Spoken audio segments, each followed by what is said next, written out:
काल हे माझं वैयक्तिक मत आहे, कारण मला खूप काल अस्वस्थ वाटलं आणि मी खरं तर खूप विश्वासाच्या नात्याने आदराने महाराष्ट्राच्या माननीय मुख्यमंत्र्यांना एक पत्र आज लिहिलेलं आहे. कारण का कालचं जे दृश्य मी तुमच्या सगळ्यांच्या चॅनलवर पाहिलं हे मला वैयक्तिक प्रचंड अस्वस्थ करणारं होतं की राजनीती चलती रहेगी, राजकारण होत राहील, पण पातळी महाराष्ट्रातली ही नक्की गेली आहे कुठे? ज्या पद्धतीने मारामाऱ्या, एक तर कोण गाड्या फोडतंय, ही महाराष्ट्राची संस्कृती आहे. हा छत्रपतींचा महाराष्ट्र आहे, शाहू फुले आंबेडकरांचा महाराष्ट्र आहे, हा कैलासवासी यशवंतराव चव्हाण साहेबांचा महाराष्ट्र आहे. ह्याच्यात मी तरी आजपर्यंत कुठल्याही इलेक्शनमध्ये ही खालची पातळी, या गलिच्छ राजकारण कधीही पाहिलेलं नाही. कालही मी म्हटलं नको रे बाबा इलेक्शन. माझं तर म्हणणं आहे सगळं इलेक्शन एकदाचं कॅन्सलच करा आणि पूर्ण पारदर्शकपणे. आणि माझी महाराष्ट्राच्या माननीय मुख्यमंत्र्यांना माझी विनंती आहे, हात जोडून विनंती आहे की काल ज्यांनी दंगल करायचा प्रयत्न केला, गडबड, प्रत्येकावर केस झालीच पाहिजे आणि अशा लोकांना अटक करा. कारण का ही महाराष्ट्राची संस्कृती नाही. मग कुठला पक्षपेक्षा पाहायचा नाही, ही पक्षाचा विषयच नाही, हा महाराष्ट्राचा विषय. आणि ज्या संविधानाने, ज्या महात्मा गांधींनी उभं आयुष्य तुम्हाला आणि मला मोकळा श्वास घ्यावा म्हणून केलं, त्यानंतर भारतरत्न डॉक्टर बाबासाहेब आंबेडकरांनी संविधान लिहिलं की त्या संविधानाच्या चौकटीचाच हा देश चालला पाहिजे. आणि इलेक्शन कमिशन महाराष्ट्राचं करतंय तरी काय? कोणी उठावं, काही बोलावं, त्याच्यावर ऍक्शन नाही. काल उगाच काहीतरी थातूर मातूर 3 लोकांना, काहीतरी 4 लोकांना नोटीस पाठवली असं कानावर येत आहे, तर ते पण इलेक्शन झाल्यानंतर. आणि त्यानंतर ज्या पद्धतीने कोण कुठे बूथ करताना फोटो टाकतंय, कोण सत्तेमधले, आणि सगळे सत्तेमधले लोक आहेत, आपापसात भांडा, काय तुम्हाला करायचंय तो तुमचा अंतर्गत प्रश्न आहे, पण महाराष्ट्राला वेठीस धरू नका. इतक्या वर्षांनी इलेक्शन होत आहे, अशा कृतीचा मी जाहीर निषेध करते.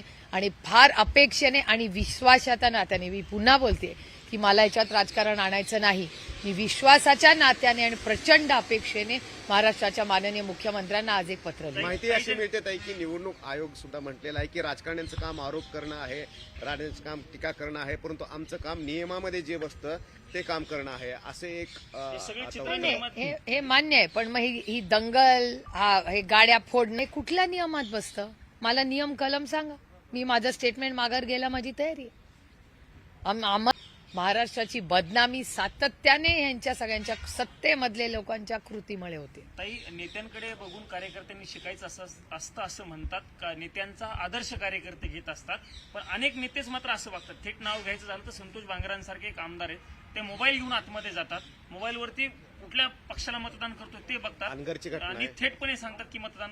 आणि महिलांना मार्गदर्शन करत होते, सातत्याने महिलांना मार्गदर्शन करत होते की असं मतदान करा. असं टीव्हीवर पाहिलं, मी काय नव्हते तिथे, पण जे काय काल टीव्हीवर संध्याकाळभर पार्लमेंटमधनं आल्यावर जे दृश्य पाहिली, ही अस्वस्थ करणारी होती. आणि मग असं वाटतं की ह्याच्यासाठी आम्ही राजकारण, मी तरी ह्याच्यासाठी राजकारणात नाहीत आले. आम्ही राजकारणात तुमच्या आयुष्यात एक चांगला बदल आणि तुमची सेवा करण्यासाठी आलोय. आम्ही एक गुंडागर्दी करायला नाही आलेलो. आणि माझी अपेक्षा आहे, मी पुन्हा म्हणते की माझी अपेक्षा आहे की देवेंद्रजींनी याच्यावर तातडीने 24 तासाच्या आत जो पक्ष नाही पाहायचा त्याची कृती पाहिजे आणि त्यांना जेलमध्ये टाकलं पाहिजे. हे चालणार नाही महाराष्ट्रात. लोकांची सेवा करणं हा राजकारणाचा खरं तर हेतू असतो.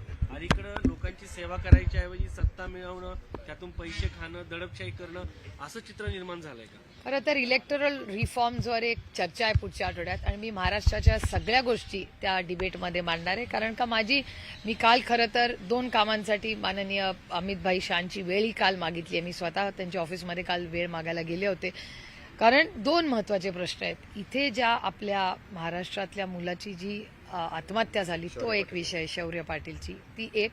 आणि दुसरा, महाराष्ट्रात हे जे चाललेलं आहे, एकीकडे तुम्ही पारदर्शक कारभार, माननीय प्रधानमंत्री सातत्याने म्हणतात काळा पैसा आम्ही भारतात हद्दपार करू, भ्रष्टाचार मुक्त भारत करू, पण जिथे भारतीय जनता पक्षाचं त्यांच्या विचाराचंच सरकार आहे, त्या सरकारमध्ये पैसे पाण्यासारखे वाटले जात आहेत.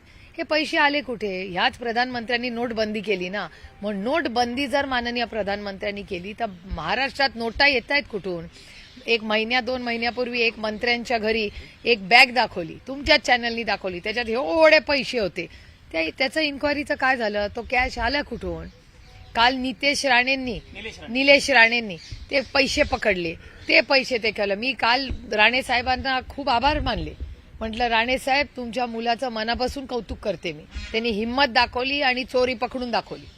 काल मी राणे साहेबांना भेटले पार्लमेंटमध्ये. त्यांच्या घरात घुस गेले असा आरोप करत निलेश राणेंवरतीच गुन्हा दाखल झाला. हे किती दुर्दैवी आहे. म्हणजे कुणावर विश्वास ठेवायचा हो? काय चाललंय काय महाराष्ट्रात? आणि म्हणून देवेंद्रजींना माझी हात जोडून विनंती आहे की देवेंद्रजी काहीतरी करावं. राजकारण होत राहील